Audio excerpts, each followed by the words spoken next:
इस वीडियो में हम बात करेंगे 1986 की French film Jean de Florette के बारे में, जो कहानी है फ्रांस के एक छोटे से गांव की, जहां दो किसान अपने लालच के लिए शहर से आए एक मासूम आदमी को उसी की जमीन से निकालने की कोशिशें करते हैं। 7 महीनों के वक्त में ये फिल्म और इसी के साथ इस फिल्म का दूसरा पार्ट प्रोविंस के इलाके में बनाए गए थे और इन्हीं फिल्मों की वजह से प्रोविंस एक टूरिस्ट डेस्टिनेशन बन गया।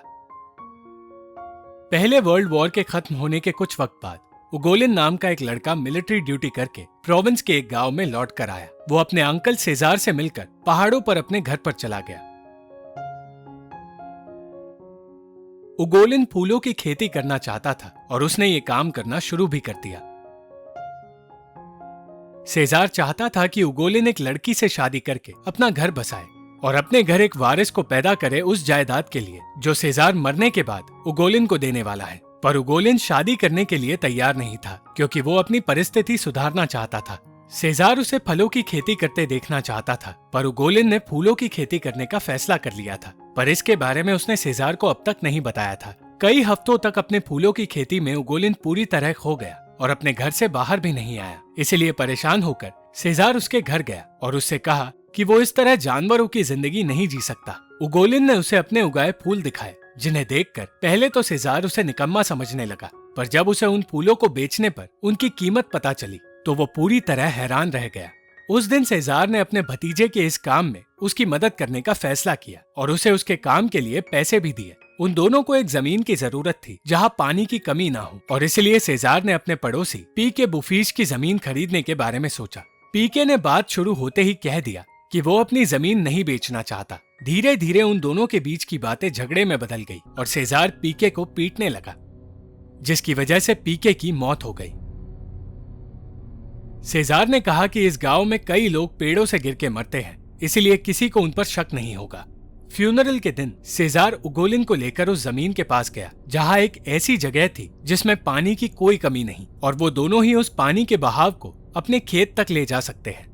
पीके के एक पड़ोसी का कहना था कि उसकी बंदूक ही उसकी इकलौती दोस्त थी और वो चाहता था कि उसकी बंदूक को उसी के साथ दफनाया जाए। पर कॉफिन में बंदूक रखने से बाकी के लोग डरकर कॉफिन के सामने से हटने लगे, क्योंकि हर किसी को लगने लगा कि बंदूक में गोलियां भरी है और किसी भी वक्त चल सकती है। फ्यूनरल के बाद वहां मौजूद लोगों ने बताया कि पीके की एक ही वारिस है, फ्लोरेट, जो उसी की बहन है और पहले इसी गांव में रहा करती थी। सेजार हर किसी से उस पानी के झरने का सच छुपाने लगा ताकि किसी की नजर उस जमीन पर ना जाए और वो फ्लोरेट से बात करके उस जमीन को खरीद ले। उगोलिन और सेजार अब फ्लोरेट का इंतजार करने लगे क्योंकि उन्हें उम्मीद थी कि वो यहाँ आकर उन्हें जमीन बेच देगी। सेजार को ये उम्मीद इसलिए थी क्योंकि फ्लोरेट हमेशा से पैसों की लालची हुआ करती थी और अब बढ़ती उम्र के साथ शायद उसका ये लालच बढ़ गया होगा। उस झरने के बिना जमीन की कोई कीमत नहीं, इसलिए उन दोनों ने उस झरने को सीमेंट से छुपाने की तैयारी की, पर उन्हें ऐसा करते हुए एक पोचर ने देख लिया। सेजार ने फ्लोरेट की मेड को चिट्ठी लिखी, जिसके जवाबी चिट्ठी में उसे खबर मिली कि फ्लोरेट की मौत हो चुकी है और क्योंकि कुछ सालों पहले उसके पति की भी मौत हो चुकी थी, जायदाद अब फ्लोरेट के बेटे जॉन को मिलेगी, जो कि एक 35 साल का टैक्स कलेक्टर है और एक हंचबैक है। ये खबर जानकर सेजार थोड़ा परेशान हो गया, पर अब भी उसे लग रहा था कि जॉन उस जमीन को बेच देगा। अगले दिन उगोलिन पीके के घर की छत तोड़ने लगा ताकि जॉन अगर वहां आए तो उस घर में रहने के बारे में ना सोचे। जॉन ठीक उसी वक्त अपनी पत्नी एमी और बेटी मनोन के साथ वहां आ गया और उसे वो जगह किसी जन्नत से कम नहीं लग रही थी। उसकी मदद करने के बहाने उगोलिन उसके पास गया और काम करने के बाद बातें करते वक्त उसे पता चला कि जॉन, जिसे गांव की भाषा में जॉन दे फ्लोरेट बुलाते हैं क्योंकि फ्लोरेट ने उसे जन्म दिया है, उस जगह को अपना घर मानता है और जमीन बेचने का उसका कोई इरादा नहीं। इतना ही नहीं, उसे एक मैप दिया गया था जिसकी वजह से उसे उस झरने के बारे में पता था जिसका लालच उगोलिन को है। पर जब उगोलिन ने उस नक्शे को देखा तो उसे पता चला कि जॉन दूसरे झरने की बात कर रहा है जो उस घर से 2 किलोमीटर दूर है और उगोलिन को इस बात की तसल्ली मिली कि जॉन अपनी जमीन पर मौजूद झरने के बारे में नहीं जानता। जॉन उस जमीन पर खरगोश की ब्रीडिंग करना चाहता था और साथ ही खेती भी करना चाहता था। वो खुद की उगाई ऑर्गेनिक सब्जियों का काम करना चाहता था और जानता था कि वो 3 सालों के अंदर ये कर सकता है। जब जॉन की यही बातें उगोलिन ने सेजार को बताई तो वो दोनों उसे पागल समझने लगे। उस रात उन्होंने एक प्लान बनाया कि वो जॉन को यह सच नहीं बताएंगे कि जिस जमीन पर वो खेती करना चाहता है वहाँ बारिश नहीं आती, और उगोलिन हर रोज उसकी मदद कर उसका भरोसा जीतेगा। धीरे धीरे उगोलिन उसका भरोसा जीतता गया और जॉन ने उसे दोस्त समझकर उसे अपना प्लान बताया, जहाँ उसकी असली कमाई खरगोशों की ब्रीडिंग से होगी। और क्योंकि खरगोशों का रिप्रोडक्शन बहुत तेज और बहुत ज्यादा होता है, वो बेहिसाब पैसे कमा सकता है। जॉन के प्लान्स को जानने के अलावा सेजार और उगोलिन का मकसद था बाजार के किसानों को उसके खिलाफ करना, क्योंकि उस बाजार में पीके के कुछ रिश्तेदार हैं जिनसे अगर जॉन की दोस्ती हुई तो वो उसे जमीन पर छिपे झरने के बारे में बता देंगे। और इसीलिए सेजार ने किसी को नहीं बताया कि जॉन फ्लोरेट का ही बेटा है। कुछ दिनों बाद उगोलिन को पता चला कि जॉन की जमीन की मिट्टी खेती के लिए उस इलाके की सबसे अच्छी मिट्टी है। सेजार भी समझ गया कि वो मिट्टी किसी सोने के खदान से कम नहीं है। मनोन को उगोलिन पसंद नहीं था, पर जॉन उगोलिन को दिल का अच्छा इंसान मानने लगा था और इसलिए उसने मनोन को समझाया कि उसे उगोलिन को पसंद करना चाहिए। पानी की कमी धीरे धीरे जॉन को तकलीफें देने लगी और उसे पानी लेने के लिए पहाड़ पार कर एक झरने के पास जाना पड़ा। उस झरने के पास एक गुफा थी जहाँ कुछ इटालियंस बिना इजाजत रह रहे थे, पर जॉन ने उन्हें वहाँ से निकाला नहीं, जबकि वो जमीन उसी की थी। एक तरफ जहाँ दिन रात पैसे खर्च करके जॉन अपने काम में मेहनत कर रहा था, तो दूसरी तरफ उगोलिन और सेजार उसका मजाक उड़ा रहे थे, ये सोचकर कि वो शहर का कोई बेवकूफ है और एक हंचबैक होने की वजह से उसके नसीब में सिर्फ बर्बादी लिखी है। इन सारी परेशानियों में भी एमी ने जॉन का साथ नहीं छोड़ा और उसकी मदद करने के लिए वो अपने गहने बेचने को भी तैयार थी। गांव के लोग जॉन को इस तरह देखने लगे थे जैसे कि वो एक एलियन हो, और कुछ लोग तो उसे और उसके परिवार को परेशान करने की कोशिश भी करने लगे, पर जॉन को अपने गुस्से पर काबू रखना पड़ा। एक महीने बाद जॉन ने जैसा सोचा था वैसा ही हुआ और उसकी जमीन खरगोशों से भर गई।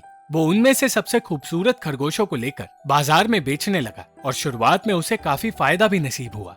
जल्द ही बारिश भी आ गई और जॉन के खेत को भी फायदा होने लगा, पर वो ये नहीं जानता था कि दो ऐसे लोग हैं जो अपने फायदे से ज्यादा जॉन की बर्बादी का इंतजार कर रहे हैं। जब जॉन ने उगोलिन को अपनी उगाई सब्जियां दिखाई तो उसे लगा कि उन्हें देखकर उगोलिन खुश होगा, पर वो और सेजार उसकी तरक्की से जलने लगे और समझ गए कि जॉन को खेती के बारे में उनसे ज्यादा जानकारी हो चुकी है। वो इस बात से भी परेशान हो गए कि अगर जॉन की खेती इसी तरह फलती रही तो वो यहाँ से कभी नहीं जाएगा और उन दोनों को वो जमीन कभी नहीं मिल पाएगी। पर फिर अचानक एक दिन पानी का बहाव खत्म हो गया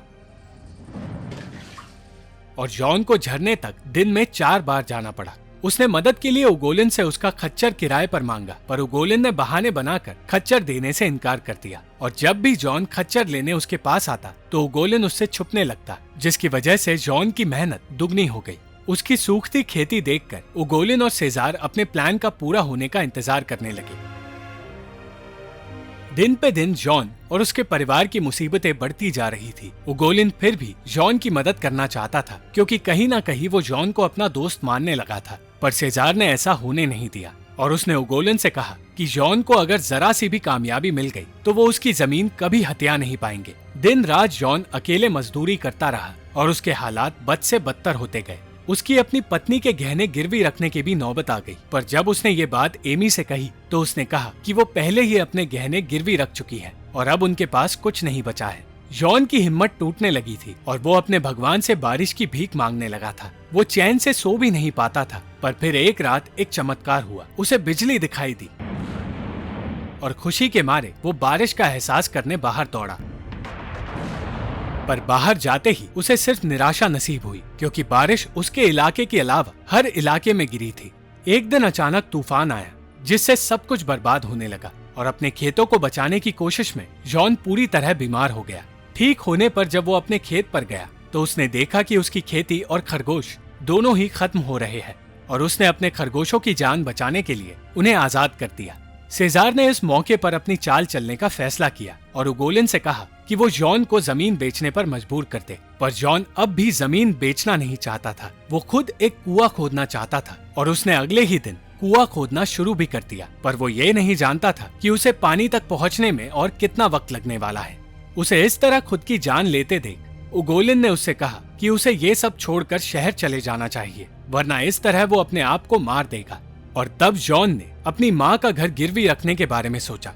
जब ये बात उगोलिन ने सेजार को बताई तो उसने खुद घर के बदले पैसे देने का फैसला किया। इस तरह सेजार खुद ब्याज कमाएगा और कुछ दिनों बाद जॉन वहाँ से हमेशा के लिए चला भी जाएगा। गिरवी रखने पर जो पैसे जॉन को मिले उससे उसने डायनामाइट खरीद लिया।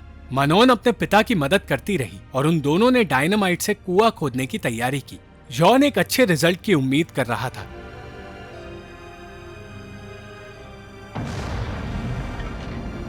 पर इस खुशी में जब वो उस कुएं के पास गया तो ब्लास्ट से उड़े पत्थर उसके सर पर लग गए और वो बुरी तरह घायल हो गया। एमी और मनोन को लगा कि उसे गहरी चोट नहीं पहुंची है, पर जब रात को डॉक्टर वहां आया तो उसने बताया कि चोट इतनी गहरी थी कि जॉन उस डॉक्टर के आने से पहले ही मर गया था। उगोलिन इस खबर से बुरी तरह परेशान हो गया और मनोन से नजरें नहीं मिला पाया। उसने ये खबर रोते रोते सेजार तक पहुंचाई और जब सेजार ने पूछा कि वो रो क्यों रहा है तो उसने कहा कि वो खुद नहीं रो रहा, उसकी आंखें गीली हो रही है। अंत में जॉन के फ्यूनरल के बाद उगोलिन और सेजार एमी के पास उस जमीन को खरीदने के लिए आए और आधी कीमत में उन्होंने जमीन खरीद ली। उगोलिन ने तब एमी से कहा कि वो लोग सिर्फ जमीन खरीद रहे हैं और एमी पैसों के साथ उसी जगह बिल्कुल वैसे ही रह सकती है जैसे अब तक रहती आ रही है और वो घर हमेशा जॉन का ही घर रहेगा। पर कुछ दिनों बाद ही एमी ने वापस शहर जाने का फैसला कर लिया और बिना वक्त गवाए उगोलिन और सेजार झरना फिर से खोलने की तैयारी करने लगे। मनोन ने उन्हें ये सब कुछ करते हुए देख लिया और वो समझ गई कि उसके पिता की मौत का कारण उगोलिन और सेजार है और रोते हुए मनोन उस घर से दूर भाग आई और सेजार और उगोलिन ने अपने लालच के बहाव में बहना बंद नहीं किया। इस तरह इस फिल्म का पहला पार्ट खत्म हुआ। अगर आप इस फिल्म का दूसरा पार्ट देखना चाहते हैं तो इस वीडियो को लाइक और शेयर जरूर करें और कमेंट सेक्शन में हमें जरूर बताएं। Thank you for watching this video. अगर आपको ये वीडियो पसंद आई तो इस वीडियो को लाइक, शेयर और इस वीडियो पर कमेंट जरूर करें और इस चैनल को सब्सक्राइब करना मत भूलना।